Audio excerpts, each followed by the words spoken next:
Kalluvathukkal Samudra library arts and sports club ബാലവേദിയുടെ ആഭിമുഖ്യത്തിൽ നടന്നുവരുന്ന വായനാക്കളരിയുടെ ഭാഗമായി സൂംബ ക്ലാസ് സംഘടിപ്പിച്ചു. ഏപ്രിൽ 21 മുതൽ മെയ് 21 വരെയാണ് വായനാക്കളരി നടക്കുന്നത്. ഇതിനോടനുബന്ധിച്ച് 12ാം ദിനത്തിൽ നടന്ന സമ്മേളനം എഴുത്തുകാരനും ഗാനരചയിതാവും സമുദ്ര സാംസ്കാരിക കേന്ദ്രം കൺവീനർ കൂടിയായ RM ഷിബു ഉദ്ഘാടനം നിർവഹിച്ചു.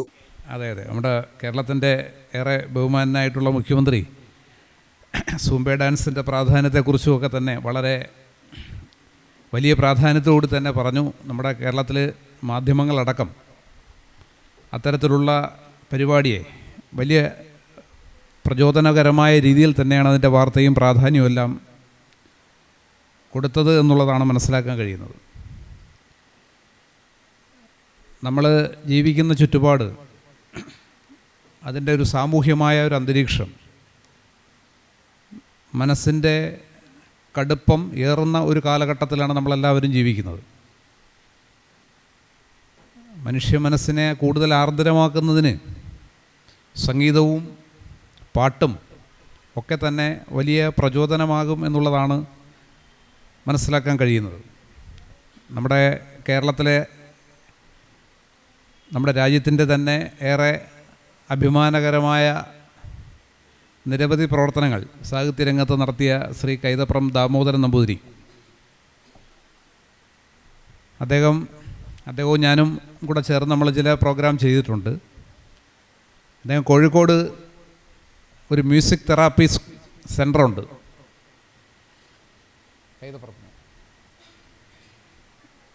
അദ്ദേഹത്തിൻ്റെ ഈ ഇടത് വശം തളർന്നു പോയായിരുന്നു. അപ്പോൾ എഴുത്ത് രംഗവുമായി ബന്ധപ്പെട്ടൊരു ബ്രേക്ക് ഉണ്ടായി. പക്ഷേ പൂർവാധികം ശക്തിയോടുകൂടി ഞാൻ തിരികെ വരും എന്ന് നമ്മളോട് പറഞ്ഞിട്ടുണ്ട്. അത് തിരികെ വന്ന് ആദ്യം എഴുതിയ പാട്ടാണ് മനസ്സേ മനസ്സേ ഒന്ന് കേൾക്കൂ, ഹൃദയം എന്ന് പറയുന്ന സിനിമയിലെ പാട്ട് കൈതപ്രം എഴുതിയ. ഇത് ബുദ്ധിമുട്ട് കഴിഞ്ഞതിന് ശേഷം വന്നതാണ്. വിനീത് ശ്രീനിവാസനാണ് വിളിച്ചത് അദ്ദേഹത്തിന് എഴുതാൻ.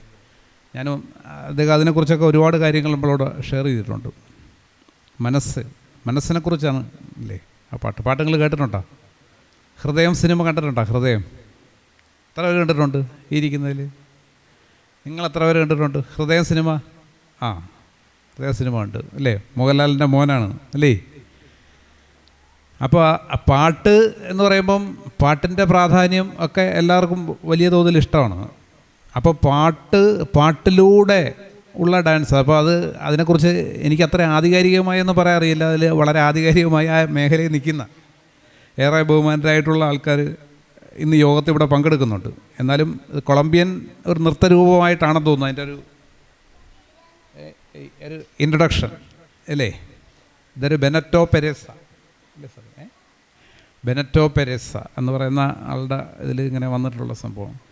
എന്തു തന്നെ നമ്മൾ പറഞ്ഞാലും നമുക്ക് ആരോഗ്യകരമായിട്ടുള്ള ഒരു ജീവിതവും ചുറ്റുപാടും എല്ലാം രൂപപ്പെടുന്നതിൽ ഇപ്പോൾ ഈ നിലയിലേക്ക് എത്താൻ ഇപ്പം ഔദ്യോഗിക തലത്തിൽ പോലും അത്തരത്തിലുള്ളൊരു മാർഗം സ്വീകരിച്ചു എന്ന് പറയുന്നത് ഇതിൻ്റെ എല്ലാം പ്രാധാന്യം ഈ കാലഘട്ടത്തിൽ ഉണ്ട് എന്നുള്ളതിൻ്റെ ഏറ്റവും ഗവൺമെൻറ്റും ആരോഗ്യ പ്രവർത്തകരും അല്ലെങ്കിൽ അതിൻ്റെ ഒരു സയൻറ്റിഫിക് വെർഷനെല്ലാം തന്നെ ആ നിലയിൽ വന്നു എന്നുള്ളതാണ്. എന്തായാലും ആ രംഗത്ത് നിൽക്കുന്ന ഏറ്റവും പ്രധാനപ്പെട്ട വ്യക്തികൾ തന്നെ ഇന്ന് യോഗത്തിലൂടെ പങ്കെടുക്കുന്നു എന്നുള്ളതും അതും ഏറെ അഭിമാനകരമായിട്ടുള്ളൊരു കാര്യമാണ്. കാരണം നമുക്കൊക്കെ ഇതിനെക്കുറിച്ച് പറയാനേ അറിയാവുള്ളൂ. അവരിതുകൊണ്ട് ഈ മേഖലയിൽ ജീവിക്കുന്നവരാണ്. ഒരുപാട് പേരുടെ ജീവിതത്തെ മെച്ചപ്പെടുത്തുന്നതിനാവശ്യമായിട്ടുള്ള പ്രവർത്തനങ്ങൾ നടത്തുന്നവരാണ്. അവർക്ക് ഏറെ കാര്യങ്ങൾ പറയാനും അനുഭവങ്ങളും കാണും. അവരായിരിക്കും ഇത്തരം കാര്യങ്ങളെക്കുറിച്ച് കൂടുതൽ പറയുന്നത് നന്നായിരിക്കും എന്നാണ് എനിക്ക് തോന്നുന്നത്. പക്ഷേ നമ്മൾ ഇതെല്ലാം മനസ്സിലാക്കപ്പെടുമ്പോൾ തന്നെ ഇപ്പോൾ മ്യൂസിക് തെറാപ്പിയെക്കുറിച്ച് ഞാൻ നേരത്തെ സൂചിപ്പിച്ചു. സംഗീതം കേൾക്കുമ്പോൾ നമ്മുടെ മനസ്സിനുണ്ടാകുന്ന ഒരു ഫീൽ, നമുക്കുണ്ടാകുന്ന ഒരു വല്ലാത്തൊരു മനോഹരമായിട്ടുണ്ടാകുന്ന ഒരു അവസ്ഥ, ഇതൊക്കെ തന്നെ നമ്മുടെ ആരോഗ്യ രംഗത്തെ കൂടുതൽ, അതിൻ്റെ ഫിറ്റ്നസ്സിനെ എല്ലാം കൂടുതൽ എങ്ങനെ മെച്ചപ്പെടുത്താം എന്നുള്ളതൊക്കെ ഇത്തരത്തിൽ ഉള്ള ഈ കാലഘട്ടത്തിൽ ഇതൊക്കെ ആവശ്യമാണ് അല്ലേ? ലാഫിംഗ് ക്ലബ്ബുകളുണ്ട് വലിയ നഗരങ്ങൾ, മെട്രോപൊളിറ്റൻ സിറ്റികളിലൊക്കെ തന്നെ ലാഫിംഗ് ക്ലബ്ബുകളുണ്ട്, ചിരി ക്ലബ്ബുകൾ. കേൾക്കുമ്പോൾ തന്നെ നമുക്ക് ഒരു പക്ഷേ ഇവിടെ ചിരി വരും. കാരണം ചിരിക്കാൻ ഇപ്പോൾ ഈ അടുത്ത സമയത്തൊരു വിവാഹത്തിൻ്റെ ഒരു ഫംഗ്ഷന് പോയപ്പോൾ ഫോട്ടോഗ്രാഫർ എല്ലാവരും ഇങ്ങനെ നിർത്തി ഫോട്ടോ എടുക്കുന്നതിന് വന്നപ്പം ഫോട്ടോഗ്രാഫർ എല്ലാവരെയും പൊസിഷൻ ഒക്കെ കറക്റ്റാക്കി നിർത്തിയിട്ട് ഫോട്ടോഗ്രാഫർ പറയുകയാണ്, നിങ്ങൾ ചിരിക്കൂ എന്ന് പറഞ്ഞാലേ ആൾക്കാരൊന്ന് ചിരിക്കൂ. കാരണം ചിരിയൊക്കെ നമ്മളങ്ങ് ടൈറ്റ് ചെയ്ത് വെച്ചിരിക്കുക, അതാണ് പ്രശ്നം. അപ്പോൾ അങ്ങനെയൊന്നുമല്ല, ജീവിതം എന്താണ് വളരെ ഫ്രീ ആണ്. നമ്മൾ പറവകളെ പോലെ അല്ലേ, പക്ഷികൾ കണ്ടിട്ടല്ലേ, പക്ഷികൾ അതിൻ്റെ പ്രത്യേകത എത്ര മനോഹരമായിട്ടാണ് ജീവിക്കുന്നത്. മനുഷ്യൻ എന്തുകൊണ്ട് കൂടുതൽ സങ്കീർണമാകുന്നു അവരുടെ പ്രശ്നങ്ങൾ. ചെറിയ കുട്ടികൾ ഇങ്ങനെ മുമ്പിൽ ഇരിക്കുന്നതുകൊണ്ട് ഇത്ര കൂടുതൽ ഗഗനമായ വിഷയങ്ങളൊന്നും പറയാനും കഴിയത്തില്ല. പക്ഷേ എങ്കിൽ തന്നെയും ഇതെല്ലാം നമ്മളെ കൂടുതൽ പ്രചോദിപ്പിക്കാനും ആനന്ദകരമാക്കി മാറ്റുവാനും ഇത്തരത്തിലുള്ള സൂംബ പോലുള്ള നൃത്തരൂപങ്ങൾ നമ്മുടെ ആരോഗ്യത്തെയും മനസ്സിനെയൊക്കെ തന്നെ എങ്ങനെ കൂടുതൽ മെച്ചപ്പെടുത്താൻ കഴിയുമെന്നുള്ളതൊക്കെ നമുക്ക് ഇന്നത്തെ ഒരു ദിവസത്തോട് കൂടുതൽ വ്യക്തമാകും. അത് നമ്മുടെ എല്ലാം ജീവിതത്തിൽ കൂടുതൽ പ്രയോജനകരമായി മാറട്ടെ എന്ന് മാത്രം ആശംസിച്ചുകൊണ്ട് എൻ്റെ വാക്കുകൾ നിർത്തുന്നു. അഭിവാദ്യങ്ങൾ. സമുദ്ര library arts and sports club president Ruval Singh M അധ്യക്ഷത വഹിച്ചു. നമ്മൾ ആർക്ക് വേണ്ടിയാണ് ജീവിക്കുന്നത്?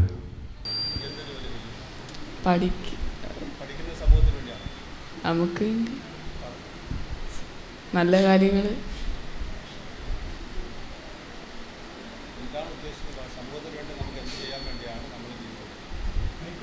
സമൂഹത്തിന് നല്ല കാര്യങ്ങൾ ചെയ്യാൻ, സമൂഹത്തിൽ നിന്ന് നല്ല കാര്യങ്ങൾ പഠിക്കുന്നു. സമൂഹത്തിന് വേണ്ടി തന്നെയാണ് ജീവിക്കുന്നതെന്ന് പറഞ്ഞ വാക്ക് കറക്റ്റാണ്. ഇപ്പോൾ ആർമിയിൽ ജീവിക്കുന്ന ഒരാൾ എന്തിനു വേണ്ടിയായിരിക്കും ജീവിക്കുന്നത്? നിങ്ങൾക്ക് വേണ്ടിയാണോ? സമൂഹത്തിന് വേണ്ടി. ഇവിടെ ഇരിക്കുന്നൊരു അധ്യാപകനുണ്ട്. ഈ അധ്യാപകർ ജീവിച്ചതും അവർക്ക് വേണ്ടിയല്ല, ആണോ? അല്ല. ഞാൻ പറഞ്ഞു വന്നതും, ഒരു ഡോക്ടറായാൽ പോലും ഡോക്ടർ ജീവിക്കുന്നത് അദ്ദേഹത്തിൻ്റെ കുടുംബത്തിനോ അദ്ദേഹത്തിനോ വേണ്ടിയല്ല. അദ്ദേഹം ജീവിക്കുന്നതും അദ്ദേഹം സമൂഹത്തിന് വേണ്ടിയാണ്. ഒരു വക്കീലായി പ്രവർത്തിക്കുന്ന ഒരാൾ ജീവിക്കുന്നതും സമൂഹത്തിന് വേണ്ടിയാണ്. ഏറെക്കുറെ നിങ്ങളെ പഠിപ്പിക്കുന്ന അധ്യാപകർ അവർ ജീവിക്കുന്നതും സമൂഹത്തിന് വേണ്ടിയാണ്, അല്ലേ? ആണോ? അപ്പോൾ നിങ്ങളുടെ ജീവിതവും നിങ്ങൾ പഠിച്ച് വളർന്ന് വലുതാകുമ്പോഴും ഇപ്പോഴും നിങ്ങൾ ജീവിക്കുന്നത് സമൂഹത്തിന് വേണ്ടി തന്നെയാണ്. ഞാൻ പറഞ്ഞ വാക്കുകൾ നിങ്ങൾ മനസ്സിലായി കാണുമല്ലോ, ഇല്ലേ? ആ ഒരു തോന്നലിലായിരിക്കണം നിങ്ങളെന്നും ജീവിച്ച് സമൂഹത്തിൽ നല്ലൊരു മനുഷ്യനായി ജീവിക്കുവാൻ കഴിയേണ്ടത്. അല്ല എനിക്ക് വേണ്ടി, അല്ലെങ്കിൽ എൻ്റെ കുടുംബത്തിന് വേണ്ടി, എൻ്റെ ഭാര്യയ്ക്ക് വേണ്ടി, എൻ്റെ മക്കൾക്ക് വേണ്ടിയാണ് നമ്മൾ ജീവിക്കുന്നതെന്ന് ഒരാളിൻ്റെ മുമ്പിലും പറയാൻ പാടില്ല. മനസ്സിലായോ? Samudra library arts and sports club secretary N Sreekantan Nair സ്വാഗതം ആശംസിച്ചു. കല്ലുവാതുക്കൽ ലൈബ്രറിയുടെ നേതൃസമിതി കൺവീനർ മുരളീധരക്കുറുപ്പ് മുഖ്യ അതിഥിയായി. ഈ ലൈബ്രറി തുടങ്ങി രജിസ്റ്റർ ചെയ്തിട്ട് ഒരു വർഷമായുള്ളൂ. പക്ഷേ D ഗ്രേഡിൽ കിട്ടിയിട്ടുള്ള അപൂർവ ലൈബ്രറികളിലൊന്നാണ്. F ഗ്രേഡ് വരെ ഉണ്ട് നമുക്ക്. തുടക്കം F ഗ്രേഡിലാണ് തുടങ്ങുന്നത്. പക്ഷേ ഇത് D ഗ്രേഡിലേക്ക് വന്നു എന്ന് പറഞ്ഞാൽ അതിൻ്റെ അർത്ഥം അത്രയും പ്രവർത്തനങ്ങൾ നമ്മളിവിടെ നടത്തുന്നു എന്നുള്ളതാണ്. അപ്പോൾ നേരത്തെ നമ്മൾ റുവൽ സിംഗ് പറഞ്ഞതുപോലെ ഈ പ്രവർത്തനങ്ങൾ ആർക്ക് വേണ്ടിയാണ് നടത്തുന്നത്? നിങ്ങൾ ഓരോരുത്തരും ശ്രദ്ധിച്ചു നോക്കി. നേരത്തെ പറഞ്ഞതുപോലെ 30 ദിവസം കഴിയുമ്പോൾ നമ്മൾ എന്ത് ചെയ്യണം? ഈ ഇരിക്കുന്ന ഓരോ കുട്ടിയും ഇവിടെ വന്ന് ഈ പരിപാടി നടത്താനുള്ള ആർജവം ഉണ്ടാക്കുന്ന പ്രവൃത്തികളാണ് നമ്മൾ ഉദ്ദേശിക്കുന്നത്. സാധാരണഗതിയിൽ നമ്മൾ ഈ ഔദ്യോഗികമായ വിദ്യാഭ്യാസം നടക്കുമ്പോൾ നമുക്ക് കിട്ടാത്ത ഒരുപാട് കാര്യങ്ങളുണ്ട്. അതായത് സ്കൂളുകളിൽ നിന്നുള്ള ഔപചാരികമായ വിദ്യാഭ്യാസം നടക്കുമ്പോൾ നമുക്ക് കിട്ടാത്ത കാര്യങ്ങൾ ഒരുപാട് കാര്യങ്ങളുണ്ട്. ആ ഒരുപാട് കാര്യങ്ങൾ കിട്ടുന്നത് നമ്മളെ ലൈബ്രറികൾ വഴിയാണ്.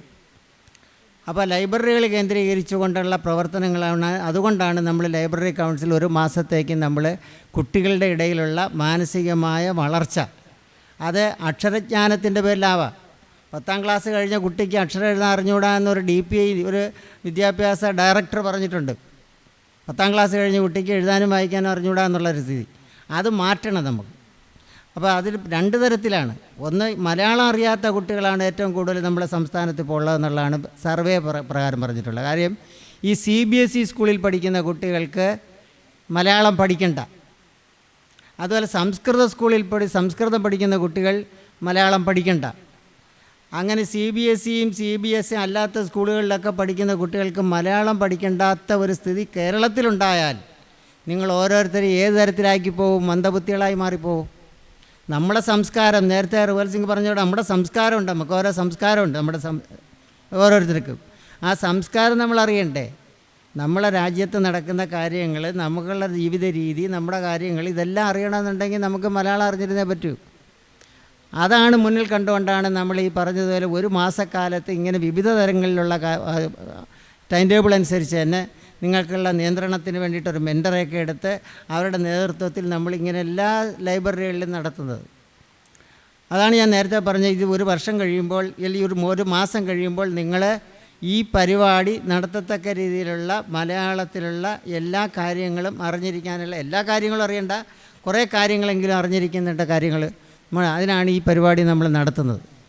അപ്പോൾ ഇന്നത്തെ സംബന്ധിച്ചിടത്തോളം ഇന്ന് നമ്മൾ അതിൻ്റെ പരിപാടി അനുസരിച്ചാണെങ്കിൽ ഈ സുംബ ഡാൻസ് എന്ന് നമ്മൾ പറയുമ്പോൾ ഒരു യോഗ പരിപാടിയാണെന്ന് പറയുമ്പോൾ അത് നടത്തുന്നതിൻ്റെ ഉദ്ദേശം എന്താണ് ഉദ്ദേശിക്കുന്നത്? നമുക്കുള്ള ശരീരത്തിനകത്ത് 103 മൂലകങ്ങളും നമ്മളല്ല ഈ എല്ലാ മൂലകങ്ങളും ചേർന്നിട്ടുള്ള അംശങ്ങളാണ്. അതാണ് ചില ആളുകൾക്ക് ക്ലോറിൻ്റെ അല്ല ഈ അയഡിൻ്റെ കുറവ് കൊണ്ട് മരണപ്പെട്ടു പോകുന്നുണ്ട്, ഷുഗറിൻ്റെ കുറവ് വരുന്നുണ്ട്. ഇങ്ങനെ ഒരുപാട് കുറവുകൾ നമുക്കുണ്ടാകുന്നുണ്ട്. ഈ കുറവുകളെല്ലാം പരിഹരിക്കണമെന്നുണ്ടെങ്കിൽ നമ്മൾ ആഹാരം കഴിച്ചതുകൊണ്ടോ അല്ലെങ്കിൽ മരുന്ന് മാത്രം കഴിച്ചതുകൊണ്ടോ പറ്റത്തില്ല. പിന്നെന്ത് വേണം? നമ്മളെ ശരീരത്തിന് വ്യായാമം ഉണ്ടാവണം. ശരീരത്തിന് വ്യായാമം ഉണ്ടാകുന്നതോടൊപ്പം തന്നെ മനസ്സിനും വ്യായാമം ഉണ്ടാകണം. അപ്പോൾ ബ്രെയിനിനകത്ത് വ്യായാമം ഉണ്ടാകണം. ബ്രെയിനിനകത്ത് വ്യായാമം ഉണ്ടാകുന്നത് എങ്ങനെയാണ്? വായനയിലൂടെയാണ്, അല്ലെങ്കിൽ ചിന്തിക്കുന്നതിലൂടെയാണ്. അപ്പോൾ വായിക്കുന്നതിലും ചിന്തിക്കുന്നതിനും ഇതിനെല്ലാ പ്രക്രിയയും നടക്കണമെന്നുണ്ടെങ്കിൽ നമുക്കെന്ത് വേണം? ഈ പറഞ്ഞതുപോലുള്ള നമ്മളെ ശരീരത്തിനകത്തുള്ള വ്യായാമം നമുക്ക് മുറ പോലെ നടത്തിയെങ്കിലേ പറ്റൂ. അങ്ങനെയുള്ള വ്യായാമത്തിൻ്റെ പ്രാധാന്യം അറിയിച്ചുകൊണ്ടാണ് നമ്മൾ ഇന്നത്തെ പരിപാടി നടത്തേണ്ടത്. ആ പരിപാടി കാണുന്നതിനാണ് നമ്മളെല്ലാവരും ഇരിക്കുന്നത്. അതറിയുന്നതുകൊണ്ട് എല്ലാ കുട്ടികളും ആ തരത്തിലേക്ക് മാറി നിങ്ങളെ ശാരീരികമായും മാനസികമായും നിങ്ങളെ തലച്ചോറിൻ്റെ വ്യായാമം ഉൾപ്പെടെ നടത്തി നല്ലൊരു കുട്ടിയായി മാറി സമൂഹത്തിന് വേണ്ടി, നേരത്തെ പറഞ്ഞതുപോലെ സമൂഹത്തിന് വേണ്ടി നമ്മൾ ജീവിക്കുന്ന രീതിയിലേക്ക് മാറി. ഇപ്പം നമ്മൾ ക്ലാസ് എടുക്കാൻ വന്നിരിക്കുന്ന ഒരു സമൂഹത്തിൻ്റെ ഭാഗമായിട്ടാണ് വന്നിട്ടുള്ളതെന്നുള്ള പറഞ്ഞ് ചാരിറ്റി പ്രവർത്തനങ്ങളുണ്ട്. ഇതൊരു ചാരിറ്റി പ്രവർത്തനങ്ങളാണ്. അങ്ങനെ ആ രീതിയിലേക്ക് നമ്മളെ നയിച്ചു കൊണ്ടുപോകണമെന്നുണ്ടെങ്കിൽ നമുക്ക് ഈ പറഞ്ഞ രീതിയിലുള്ള ആരോഗ്യം നമുക്ക് വീണ്ടെടുക്കേണ്ടിയിരിക്കുകയാണ്. ഇപ്പോൾ പള്ളിക്കൂടത്തിൽ പഠിക്കുന്നിടത്ത് മാത്രമല്ല, നമ്മളെ ശാരീരികമായും മാനസികമായും വളർച്ച ഉണ്ടാവണമെന്നുണ്ടെങ്കിൽ ഇത്തരം കേന്ദ്രങ്ങളിൽ എത്തി നമ്മൾ പങ്കെടുക്കേണ്ടുന്ന ഒരു സ്ഥിതിയാണ്. ആ പരിപാടിയിലേക്ക് പങ്കെടുക്കുന്ന നിങ്ങൾക്ക് എല്ലാവർക്കും ഈ ക്ലാസ്സോടുകൂടി നമുക്കുണ്ടാവുന്ന എല്ലാ ആശംസകളും നേർന്നുകൊണ്ട് എൻ്റെ വാക്കുകൾ. ചടങ്ങിൽ ജോർജ് എഫ് സേവിയർ വലിയ വീട് ആശംസകൾ അർപ്പിച്ചു. സമൂഹത്തിന് നല്ലത് ചെയ്തുകൊണ്ടിരിക്കുന്നു. അന്നിത് തുടങ്ങിയിട്ടില്ല. അന്ന് ഞങ്ങൾ റൂൽ സിംഗിനെ സമീപിക്കുകയും അദ്ദേഹം അന്ന് 50,000 രൂപയാണ് ഞങ്ങൾക്ക് തന്നത്. എന്നാണ് നമ്മൾ ശ്രദ്ധിച്ചു തുടങ്ങിയ റൂൽ സിംഗിനെ കുറിച്ച്. കാരണം അദ്ദേഹം കല്ലുവാതിക്കൽ കിടക്കുന്നതുകൊണ്ടായിരിക്കാം കൊല്ലംകാര അന്ന് അറിയാതിരുന്നത്. പക്ഷെ അന്ന് കൊല്ലത്ത് ഈ മനുഷ്യനെ ശ്രദ്ധിക്കുവാൻ തുടങ്ങി. പിന്നീട് ഈ സ്ഥാപനത്തിൻ്റെ ഉദ്ഘാടനത്തിന് ഞാൻ വന്നു. പിന്നീടും 1-2 പരിപാടി കൂടെ വന്നു. ഒരു പ്രാവശ്യം നമ്മളെ ആദരിക്കുവാനൊക്കെ വേണ്ടി ഇവിടെ വന്നു. ഇന്ന് ഞാനൊരു ഡ്രൈവറെ പോലെ വന്നതാണ്. ഭാര്യയെ കൊണ്ടുവരണമല്ലോ. ഇപ്പോൾ സൂംബ ടീം എവിടെ പോയാലും ഞാൻ കൂടെ ഉണ്ടാവും. അത്യാവശ്യം വീഡിയോ പിടിക്കണം, ഈ കാര്യങ്ങളും ഒരു കൺട്രോളിങ് ഒക്കെ നമ്മളായതുകൊണ്ട് അങ്ങനെ വന്നതാണ്. അതുകൊണ്ട് തന്നെ ഞാൻ അറിഞ്ഞില്ല ഇവിടെ യോഗമുണ്ടാവുമെന്നും അതിൽ പ്രസംഗിക്കേണ്ടി വരുമെന്നും. സൂംബ എന്ന് പറയുമ്പോൾ പെട്ടെന്ന് ഇവിടെ എല്ലാം പറഞ്ഞു പോകുന്നതും കേരളത്തിൻ്റെ മുഖ്യമന്ത്രി പറഞ്ഞതും സൂംബ ഡാൻസ് എന്നാണ്. ഒരു ചെറിയ തിരുത്തലുണ്ട്. സൂംബ ഡാൻസ് അല്ല, സൂംബ ഫിറ്റ്നസ്സാണ്. പക്ഷെ സൂംബയിൽ ഡാൻസ് ഉണ്ട്. നിങ്ങൾക്ക് ഡാൻസ് ഇഷ്ടമാണോ? എല്ലാവർക്കും ഇഷ്ടമാണോ? പാട്ട് ഇഷ്ടമാണോ? എക്സർസൈസ് ചെയ്യാൻ ഇഷ്ടമാണോ? കരാട്ടെ ഇഷ്ടമാണോ? ഇതെല്ലാം ചേരുന്ന സൂംബ. സൂംബയിൽ പാട്ടുണ്ട്, ഡാൻസുണ്ട്, ബ്രസീലിയൻ അയോധന കലയുണ്ട്, പിന്നെ നമ്മൾ എയറോബിക്സ് ഉണ്ട്. അപ്പോൾ ഈ സ്ക്വാട്ട്, ലഞ്ചസ് എന്നിങ്ങനെ പറഞ്ഞ് നമ്മൾ ചെയ്യുന്ന എല്ലാം ഉൾപ്പെടെ എല്ലാം ചേർന്നതാണ് സൂംബ. കണ്ടാൽ വിചാരിക്കും ഇതൊരു ഡാൻസാണെന്ന്. പക്ഷേ ഇതെല്ലാം അടങ്ങിയിട്ടുണ്ട്. കാരണം ഇതൊരു എക്സർസൈസാണ്, അല്ലെങ്കിൽ ഇതൊരു ഫിറ്റ്നസ്സാണ്. കഴിഞ്ഞ വർഷം ഈ സൂംബ കേരളത്തിൽ നല്ല വർഷങ്ങളായിട്ട് നടന്നു വരുന്നുണ്ട്, പലരും ചെയ്യുന്നുണ്ട്. ഇതൊരു ബിസിനസ്സായിരുന്നു. നമ്മൾ പ്രത്യേകം എടുത്തറിയേണ്ടതാണ്. ഞങ്ങളും മറ്റു ടീമും തമ്മിലുള്ള വ്യത്യാസവും അത് തന്നെയായിരുന്നു. ഞാനൊക്കെ ഇപ്പോൾ എൻ്റെ വൈഫ് 5 കൊല്ലം മുൻപേ, അതായത് ഇത് തുടങ്ങുന്നതിന് 5 കൊല്ലം മുമ്പേ സൂംബയ്ക്ക് പോയി. ജസ്സി എനിക്ക് തോന്നുന്നു പണ്ട് ബാംഗ്ലൂർ, അപ്പോഴത്തേക്ക് ജസ്സി ബാംഗ്ലൂരും ഒക്കെ എയറോബിക്സും ഒക്കെ ആയിട്ട് കിടന്നു. ഇവിടെ വന്നിട്ട് സൂംബയ്ക്ക് പോയി. അതിനുശേഷം ഇവർ രണ്ടും കൂടെ ഒരുമിച്ചാണ് ഒരു ഗുരുവിൻ്റെ അടുത്ത് പോകുന്നത്. ഇതെല്ലാം ബിസിനസ്സായിരുന്നു. ഞാൻ തുറന്നങ്ങ് പറയും, ഇതെല്ലാം ബിസിനസ്സായിരുന്നു. എനിക്ക് എൻ്റെ ആരോഗ്യം വർദ്ധിപ്പിക്കണം, അവർക്ക് കാശ് കിട്ടണം. ഇപ്പോഴും ബിസിനസ് ഇല്ലേന്ന് ചോദിച്ചാൽ ഉണ്ട്. സൂംബ ഇൻ്റർനാഷണൽ ബിസിനസ്സാണ്. ബിസിനസ്സുണ്ട്. കാരണം ഏതൊരു സ്ഥാപനവും നടന്നു പോകണമെങ്കിൽ അതിൽ വരുമാനം ഉണ്ടാവണം. ഈ സമുദ്രതീരം തന്നെ നടന്നു പോകാൻ വേണ്ടി റുവൽ സിംഗ് എത്രമാത്രം ബിൽഡിംഗ് വർക്കായിരിക്കും ചെയ്തുകൊണ്ടിരിക്കുന്നത് സ്വന്തമായിട്ട്. അപ്പോൾ അതുകൂടാതെ മറ്റ് പലരുടെയും ഒരു സഹായം ശരിക്കൊന്ന് കൂടുതലും റുവൽ സിംഗിൻ്റെ പേഴ്സണലായിട്ടുള്ള ലോണും ഒക്കെ ആയിട്ട് എനിക്ക് കോടികളുടെ കടക്കാരനായി മാറിയിരിക്കുകയായിരിക്കും ഇങ്ങനെയൊരു സ്ഥാപനം കൊണ്ടുവരണമെങ്കിൽ. ഞാൻ ഇന്നാളൊരു ബിൽഡിംഗ് ചെയ്യുന്നത് പറഞ്ഞിട്ടുണ്ടായിരുന്നു. ആ ബിൽഡിങ്ങിൻ്റെ പണി പൂർത്തിയായിട്ട് ഇപ്പോൾ റോഡുമായിട്ട് ബന്ധം വരാൻ വേണ്ടി വീണ്ടും 1 ഏക്കർ സ്ഥലം മേടിച്ച് വീണ്ടും കടക്കാരനായി ബുദ്ധിമുട്ടിലിരിക്കുകയാണ് റുവൽ സിംഗ്. അപ്പോൾ തീർച്ചയായിട്ടും ഇതിലൊരു വരുമാനം ഉണ്ടാവണം എന്തിലും. അപ്പോൾ ഈ വരുമാനം തീർച്ചയായിട്ടും വേണം. പക്ഷെ അതിനോടൊപ്പം നേരത്തെ പറഞ്ഞത് ഞാൻ ആർക്ക് വേണ്ടിയാണ് ജീവിക്കുന്നത്, എനിക്ക് വേണ്ടിയും എൻ്റെ കുടുംബത്തിന് വേണ്ടിയും മാത്രമല്ല എൻ്റെ സമൂഹത്തിന് വേണ്ടിയാണ് എന്നുള്ളൊരു ചിന്ത. അതാണ് ഞങ്ങൾ ഈ സൂംബ ഇവിടെ ഉൾപ്പെടെ കൊണ്ടുവരാൻ കാരണം സൂംബയുടെ ഞങ്ങൾ ഒരു കഴിഞ്ഞ കൊല്ലം തുടങ്ങി വെച്ചൊരു പ്രൊജക്റ്റ് ഉണ്ട്, സൂംബ വിത്ത് ഹെൽത്തി ന്യൂജൻ എന്ന് പറഞ്ഞ് സൂംബ. അത് തുടങ്ങിയത് അരുന്നല്ലൂരുള്ളൊരു കൊച്ചു സ്കൂളിലാണ്. ഇതിൻ്റെ ജില്ലാതല ഉദ്ഘാടനവും അവിടെ നടത്തി. പൊടിക്കൊച്ചുങ്ങളോടാണ് സാധാരണ സൂംബ പൊടിക്കൊച്ചുങ്ങളോട് നടത്തുമ്പോൾ അതിൽ ബിസിനസ്സൊന്നുമില്ല. അതിനുശേഷം ഒത്തിരി സ്ഥലങ്ങളിൽ പോയി, അതായത് സ്കൂളുകളും കോളേജുകളും B.Ed സെൻറ്ററുകളും അതുകൂടാതെ തന്നെ ബിസിനസ് സെൻറ്ററുകൾ, കല്യാൺ സിൽക്സ് ഉൾപ്പെടെ നമ്മൾ കൊല്ലത്ത് എവിടെയൊക്കെ അവസരങ്ങൾ കിട്ടുന്നു അവിടെ എല്ലാം പോയി ഈ മെസ്സേജ് പങ്കുവെച്ചു, ഡെമോൺസ്ട്രേഷൻ നടത്തി. Doctor R. Jayachandran, Samudratheeram president Sarath Chandran Pillai എന്നിവർ സംസാരിച്ചു. തുടർന്ന് Karuthal zumba yoga and karate സെന്ററിലെ ഇന്റർനാഷണൽ ലൈസൻസ്ഡ് ഇൻസ്ട്രക്ടർ സിൻ ജോസ്ഫിൻ ജോർജും ജെസി അനിലും കുട്ടികൾക്കായി സൂംബ പരിശീലന ക്ലാസ് നയിച്ചു.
30 ദിവസം നീണ്ടു നിൽക്കുന്ന വായനാ കളരിയിൽ ബാലവേദി കുട്ടികൾക്കായി ഓരോ ദിവസവും വ്യത്യസ്തങ്ങളായ പരിപാടികൾ ആസൂത്രണം ചെയ്തിട്ടുണ്ട്. എല്ലാ ദിവസവും വൈകുന്നേരം 3:30 മുതൽ 6 മണി വരെയാണ് വായനാ കളരിയുടെ സമയം. പരിപാടികളിൽ മലയാള ഭാഷാ പഠനത്തിനായി പ്രദേശത്തുള്ള ഭാഷാ അധ്യാപകർ ക്ലാസുകൾ നയിക്കും. വായനാ കളരിയിൽ ബാലവേദിയിലെ 62 കുട്ടികളാണ് പരിശീലന ക്ലാസ്സിൽ പങ്കെടുത്തത്.